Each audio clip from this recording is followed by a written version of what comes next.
Bonjour à tous, bienvenue au podcast Le sport entre les lignes. Ici Sophie et Antoine, bien sûr, pour vous parler sport comme chaque épisode. Sophie, intervenante en sport, et moi-même, entraîneur et officiel dans le sport également, bien sûr, sport de trampoline dans mon cas. Plus multisport de ton côté, Sophie, Plus pas de multisport, mensonge. oui. On touche à tout. Tous les niveaux. C'est parti. Ben, de mon côté aussi, mais aussi beaucoup dans le haut de la sphère. Aujourd'hui, on se pose la question, le sport, jouer pour le plaisir, jouer pour gagner? La question qui tue. La question qui polarise beaucoup. Donc, on se dirige là-dessus. La première des choses qu'on va discuter ensemble, aujourd'hui, on a encore 3 concepts. Donc, on va avoir d'abord jouer ou faire du sport. T'sais, jouer à un sport ou faire du sport, on va se poser la question. Ensuite, on a tout le volet sur la place du sport dans l'entraînement. Est-ce que c'est une perte de temps de jouer à l'entraînement ou d'avoir du plaisir même à l'entraînement, de se poser la question sur ça? Et on va conclure le dernier segment avec la place de l'entraîneur en lien avec le plaisir dans les séances d'entraînement également. Sophie, je te lance la balle pour nous, comme d'habitude, pour nous passer l'anecdote de départ. Oui, en fait, on part toujours avec une anecdote parce que ces sujets-là, hein, c'est tiré de nos cas vécus, de notre vie, de notre quotidien, à toi puis moi, Antoine. Puis là, j'étais en remise de bourse récemment avec un athlète de basketball qui remettait une bourse à un jeune. Puis cet athlète-là, c'est Cassandre Prosper, qui est quand même une athlète assez haut niveau là, en basketball, connue au Québec, accomplie. Puis là, naturellement, comme on lui demande à la fin là, de la remise, as-tu un conseil, une astuce pour les jeunes qui te regardent? Puis tu sais, habituellement, je veux dire, genre, j'écoute, là, mais j'écoute à moitié parce que là, je suis dans mes affaires, je regarde mes emails en même temps, je book mon événement.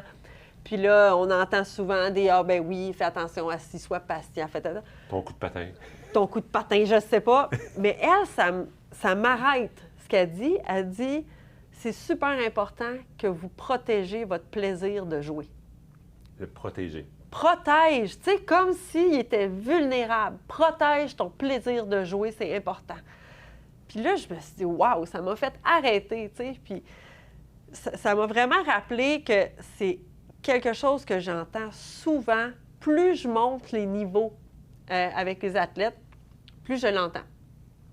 Plus que comme objectif, ce que tu as comme objectif de fin d'année, réapprendre à avoir du fun, réapprendre à avoir du plaisir.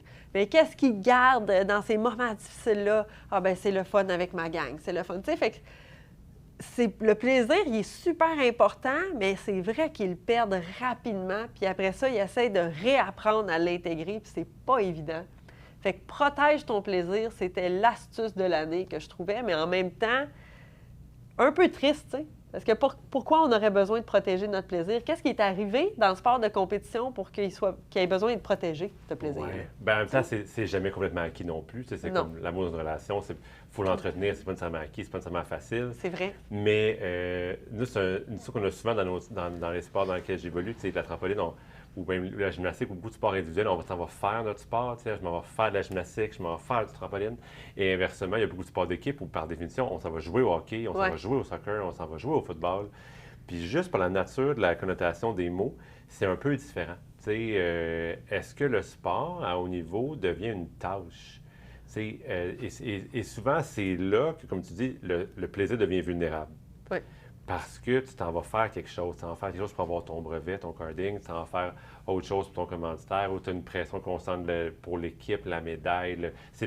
Pour à un très haut niveau, c'est ton emploi. Surtout comme entraîneur. L'entraîneur, tu as la pression Non, des fois, tu as même la pression du brevet de ton athlète, tu as la pression de, tu sais, fait que là, ça devient plus une tâche qu'une Bien, tâche. puis comme entraîneur, pour plusieurs, c'est ton métier. Tous ceux qui sont à temps plein, donc au-delà de l'appellation, de l'étymologie, c'est carrément ton métier. Donc, tout ça, ça nous amène à se poser plein de questions, puis à se dire, bien, c'est quoi la place du plaisir là-dedans? T'sais, et puis, éventuellement, bien, c'est sûr que c'est comme quand ça devient un truc professionnel ou un truc plus axé sur la tâche et moins sur faire le truc, bien, ça change un peu la nature. C'est comme un couple qui a un enfant, par exemple. Ça passe d'une unité couple à une unité, soudainement, parent, au service de l'enfant. Fait que des fois, il s'oublie là-dedans. Ouais. Et parlant de s'oublier, ce qui est important, de reculer un peu, de faire des pas de recul, puis de dire, bien, mon sport, là, je fais ça pour quelle raison? Oui, il y a plein de raisons immédiates, mais à la base, il y a une passion, il y a un intérêt, il y a un amour du sport, il y a un plaisir à faire le sport. Oh, oui. Et ça, il faut le cultiver. C'est de revenir à son pourquoi, revenir, comme on dit en anglais, revenir à son why. T'sais. La raison d'être, d'aller faire ce sport-là, plusieurs fois par semaine, même des fois plus une fois par jour, puis d'y trouver encore quelque chose de magique, quelque chose de spécial. Tu sais. Je fais ce sport-là parce que ça m'amène quelque chose de spécial. Qu'est-ce qui t'a fait tomber en amour avec ça? Avec coacher, avec arbitrer, avec être athlète? Tu sais, qu'est-ce qui t'a poussé vers ça, mais de ne pas l'oublier puis de revenir à ça? Hein? Exact. Puis qu'est-ce qui fait qu'on est encore là? Oui. Tu sais, ultimement, c'est ça qui nous garde en vie sur la longue shot.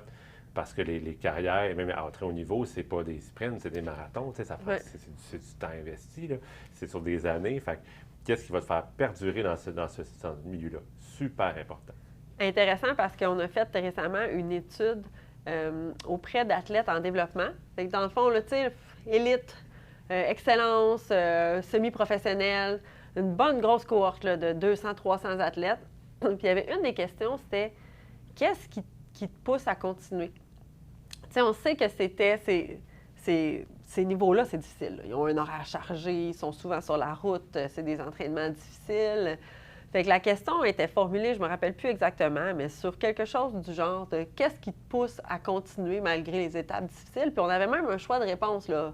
Ça serait pour aller sur l'équipe nationale éventuellement, pour atteindre des objectifs comme les Olympiques. Puis la réponse la plus populaire, ça avait été pour avoir du fun avec ma gang. C'est le social avant l'équipe nationale, avant les Olympiques, avant d'atteindre mes objectifs. C'était ce qui fait que je me lève le matin, c'est pour aller avoir du fun avec ma gang, tu sais. Puis avec le plaisir et l'affiliation. Le plaisir, l'affiliation, puis c'est des choses qu'il ne faut pas oublier quand on entraîne des jeunes ou quand on parle à nos athlètes. C'est que c'est peut-être pas ça qui va faire en sorte qu'ils vont avoir le edge de la compétition, mais c'est ça qui va faire en sorte qu'ils vont durer au travers des moments durs. Certain. Puis moi, j'ai un aide au niveau une fois qui était comme en remise en question. J'arrête pas, je continue. Puis c'est correct de se poser la question des fois, même comme adulte, comme professionnel, on se pose la question, est-ce que j'aime encore ça coacher? Est-ce que j'aime encore ça ce que je fais?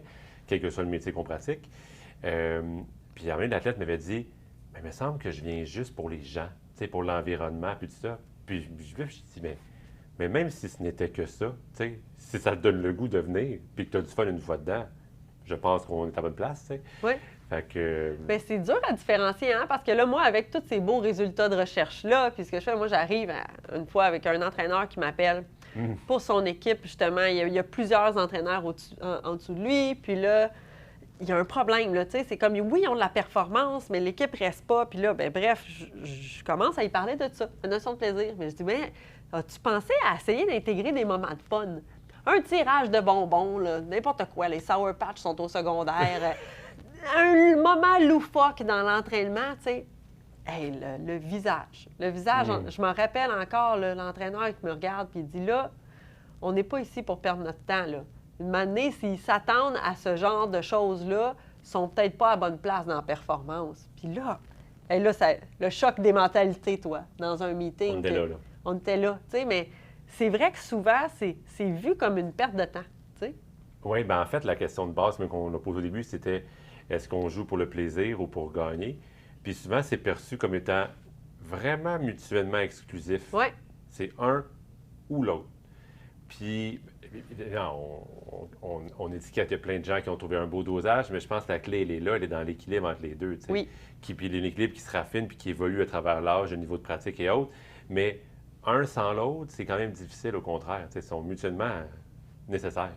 Oui, à bonne dose, comme tu dis. À bonne dose, puis... Mais tu sais, souvent, c'est que chaque minute que tu investis dans ce plaisir-là, c'est une minute que tu investis de ta longévité, évidemment. Puis c'est ça qui va te permettre de rester. Puis il y a des formes d'apprentissage qui ne se font pas dans certains contextes. Par exemple, on sait qu'une des mères de la performance, mère au sens de de l'enfant. Mais une des sources importantes de l'apprentissage, c'est la pratique délibérée. Donc, une pratique qui est super concentrée, beaucoup de feedback, chacune des répétitions compte, beaucoup de volume de répétition, on est super encadré, il y a un plan, une directrice, étape A, B, C, bref, pratique délibérée. C'est sûr qu'on apprend beaucoup là-dedans, qu'on raffine le geste technique, puis qu'on professionnalise notre geste, puis notre approche au sport. Par contre, dans une approche qu'on appellera non linéaire, qui est plus ouverte, qui est moins dirigée, qui est parfois plus ludique, mais il y a un ensemble d'autres décisions, d'autres perspectives sur le sport, d'autres gestes techniques, d'autres réactions qui vont s'entraîner, se cultiver, puis que tu n'auras jamais si tu fais que l'autre. Oui, au-delà de juste bâtir le fun d'être avec mes amis. Parce que oui, une des composantes du plaisir, ça va être le fait que dans les moments durs de la saison de compétition, c'est pour ça qu'ils vont revenir puis qu'ils vont rester. C'est pour ces liens d'amitié. Mais aussi, ça va travailler la résilience. Puis ça, c'est un concept que l'Institut national du sport s'est même penché dessus. Ils ont fait des capsules l'année dernière là-dessus. Ils ont appelé ça le chaos dans l'entraînement. Et je trouvais ça génial pour justement comment inclure des parties un peu plus loufoques, un peu plus ludiques, mais qui vont travailler les habiletés mentales et aussi la résilience puis les prises de décision. Puis c'est ça, c'était leur technique chaos dans l'entraînement. Tu sais, par exemple, en pleine partie de hockey, bien, l'entraîneur décidait de lancer une deuxième puck. Une deuxième rondelle sur la glace, puis là, comment que le jeu va se délibérer? Comment les joueurs vont choisir quelle rondelle fait quoi? Est-ce qu'ils vont décider de jouer à deux? Débrouillez-vous. Au water polo, il avait considéré faire rentrer un joueur supplémentaire, mais les équipes ne savaient pas de quel côté il allait rentrer puis à quel moment, mais ils savaient que quand il rentrait, ces règles-là changeaient. Fait que là, ça crée des fous rires, tu sais. Ça crée un élément de surprise, ça sort de la routine, mais en même temps, tu utilises ce plaisir-là pour avoir des acquis, tu sais, de qu'est-ce que je fais en situation imprévue, comment je prends des décisions rapides, comment je communique au sein de l'équipe de façon rapide. Ça change la routine, puis en plus, c'est que ton implication cognitive est bien plus grande, tu sais. C'est sûr que tu sais vraiment plus, t'en es où par rapport à... Tu es bien plus branché sur ton entraînement, tu es bien plus focus. Fait que ça, c'est la guerre d'apprentissage aussi au passage. Tu sais. Oui. Puis c'est intéressant de parler qu'une institution reconnue comme l'Institut national du sport se penche sur le concept, même si ça peut avoir l'air pour d'autres d'une perte de temps, de tenter de justement sortir du cadre, moduler un peu les règles, avoir une situation plus loufoque, plus chaotique. Tu sais, mais c'est un chaos intentionnel, en fait. Tout est intentionnel. Un chaos pédagogique. Mais c'est ça. Je pense que pour éviter la perte de temps, il faut que ça soit intentionnel. Il va y avoir une perte de temps si vous dites, bien, on le fait pour le fun, puis on advienne que pourra. Mais si t'instaures le plaisir puis des moments de fun dans ton entraînement intentionnellement, à des bons moments. J'ai déjà rappelé à un entraîneur aussi, tu sais, finir ta pratique sur un gros crunch sérieux, souvent, ce que tu vas te rappeler, c'est pas les 3-4 heures de pratique, c'est la dernière demi-heure. Tu sais. Ils repartent comment? Avec quel souvenir? Inclus ton petit moment loufoque 10 minutes avant la fin, c'est ça qu'ils vont se rappeler. Ils vont pas se rappeler des 2 heures de souffrance avant, ils vont se rappeler du fou rire en dernier. Oui, puis je pense que c'est intéressant que tu le nommes pour reboucler la boucle par rapport à ton entraîneur à qui tu as proposé une activité de plaisir qui s'était braqué un peu. Tu sais. L'entraîneur a une place prépondérante là-dedans, dans l'expérience que le jeune va vivre à l'entraînement, puis dans comment le plaisir va se vivre. Tu sais. J'entends souvent, moi, les coachs qui vont nommer leurs valeurs. C'est souvent ce qu'on fait souvent, c'est coacher par les valeurs et diriger par les valeurs, philosophie de coaching, nos valeurs, bref. Puis une valeur qui est plutôt commune, très nord-américaine, très moderne, c'est de dire, bien, le plaisir, c'est important pour moi, le plaisir dans la pratique sportive. Après, comment tu l'incarnes? Comment tu l'impliques, ton plaisir? Hey, j'ai vu beaucoup de coachs me nommer le plaisir en valeur, puis qui ont vraiment pas un visage qui crie le plaisir et l'épanouissement de soi dans le gymnase. Non! Fait que c'est là qu'il y a une dissonance entre ce que tu projettes comme valeur et ce que tu projettes comme personne. Oui, c'est ça. Mais ça peut pas marcher. Tu sais, le plaisir, es-tu juste dans le vestiaire que tu as le droit, ou avant, puis après la pratique, ou pendant la pause d'eau, ou, tu sais, comme justement, comment il est perçu, puis... En même temps, pensez à vous. C'est le message que j'ai le goût d'envoyer aux entraîneurs. Par exemple, moi, j'essaye de planifier des voyages. Okay? Un voyage qui fait pour moi, pour mon chum, mais aussi pour mes 3 enfants. T'sais. Puis là, tous mes amis, eux, vont au Club Med. Je déteste ça. Hey, là, on n'aura pas une commandite de Club Med. Je suis désolée, mais moi... Non, on les prendrait. On les prendrait, mais moi, viens pas me structurer mes vacances. T'sais. Moi, je veux vivre l'aventure, je veux vivre... Mais là, je me sens coupable. Parce que là, mais là, tu vas faire manquer toute cette expérience-là à tes enfants. Tes enfants vont tellement, eux, avoir de plaisir, vont avoir de plaisir. Puis là, une année, j'ai une de mes amies, elle est psychologue, tu sais, ça l'aide. Un ami psychologue, là, hein? C'est comme un ami plombier, c'est bien utile, bien utile. Elle me dit, mais Sophie, si toi, t'as pas de fun, là, tes enfants n'auront pas de fun. Tes enfants vont avoir du fun où est-ce que toi, t'as du fun. Fait que si tu veux faire un voyage d'aventure, là, dans la forêt, même s'il fait froid, puis que c'est pas dans des glissades d'eau, si tu as vraiment du fun, ils vont te suivre. Puis c'est un peu ce que j'ai le goût de dire aux entraîneurs, tu sais. faut aussi que vous ayez du fun. Parce que si c'est forcé puis que vous n'en avez pas de plaisir, ils n'auront pas de fun. Eux autres non plus. Bien, ça peut être forcé le premier 10 minutes, mais on est habite-le. Oui, puis même des fois, on est tellement pris dans la routine, dans la performance, dans les enjeux, dans les sélections, dans les championnats, dans tout ce que tu veux, qu'à un moment donné, on s'oublie là-dedans. Puis des fois, la question qu'on peut se poser, puis qui est bonne de se poser à certaines occasions, puis ça m'est déjà arrivé en compétition, un collègue à un moment donné, il me regarde en 2 tapis, puis j'étais super stressé, puis c'est quand même une grosse compétition, puis il me dit « Are we having fun right now? Ouais. » Puis là, je me dis « Oh! » Hey, je m'afface, je suis assez mal, parce que pour moi, c'est vraiment important. Puis là, sur le coup, je n'en avais clairement pas. Puis il me l'a comme rappelé. Mais il faut se poser la question, c'est quand la dernière fois, vous, comme entraîneur, comme officiel, comme intervenant du sport, que vous avez eu du plaisir? Ouais. Que vous avez vraiment un bon moment de fun, tu sais. Parce que si on n'a plus cette capacité d'éprouver le plaisir, bien, ça, c'est un drapeau rouge de burn-out imminent. Là. Vous êtes au bord de l'épuisement professionnel, je vous l'annonce. Oui, c'est Donc ça. ça, il faut revisiter ça. Mais pensez à ce que ça envoie comme message à vos athlètes, tu sais, Ouais. à votre milieu, à votre communauté sportive. C'est comme tu dis, il y a une grosse modélisation qui se fait vers le haut. Fait que souvent, les entraîneurs-chefs ou les coachs, les officiels, les gens qui ont une responsabilité de titre, vont teinter ce qui se passe après ça en dessous, puis ça va teinter l'ensemble de l'expérience. Fait que votre plaisir d'abord, vous, avez-vous du fun? Comment vous pourriez reconnecter avec pourquoi vous vous êtes mis à coacher?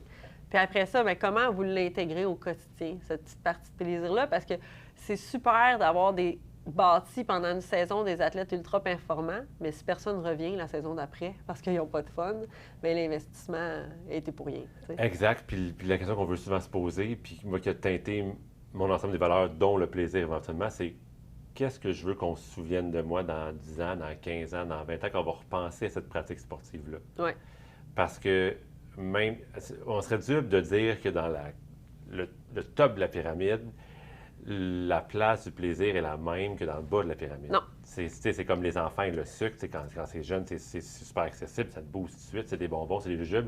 En haut, le plaisir est plus subtil. Ton palais, c'est raffiné, on se comprend. Oui. Il est saupoudré ailleurs, il se vit différemment, il y a un plaisir de compétitionner, il reste des moments de plaisir à l'entraînement qui sont diffus, sont différents, mais ultimement, c'est toujours là. Donc ça, il ne faut pas l'oublier. Oui. Il faut le garder en tête. Il faut le travailler, puis il faut le protéger. Exact, parce qu'il est vulnérable. Il est vulnérable. C'est ce qui conclut cet épisode de podcast du Sport entre les lignes. Donc, pour boucler la boucle, en fait, on a mis en opposition jouer pour le plaisir ou jouer pour gagner. Sophie et moi, à la lumière de nos discussions, on pense finalement que ce n'est pas mutuellement exclusif. Au contraire, c'est plutôt complémentaire. On peut jouer à la fois pour le plaisir et ça risque de nous aider à gagner.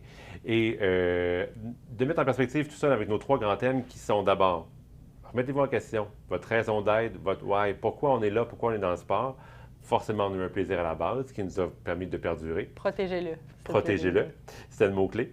Deuxième des choses est ensuite axé sur la valeur pédagogique du plaisir. Donc, des fois, ça peut être pas une perte de temps, c'est plutôt un investissement de temps souvent de déposer ici et là de façon intelligente et consciente des pratiques plus ouvertes, plus légères, plus ludiques, plus chaotiques délibérées peut-être même. Oui, plaisir intentionnel, j'aimais ça. Le plaisir intentionnel. Et finalement, par après, bien, c'est de se questionner aussi, de faire le jeu du miroir. Vous, comme entraîneur, comme officiel, comme professionnel du milieu sportif, qu'est-ce que vous dégagez?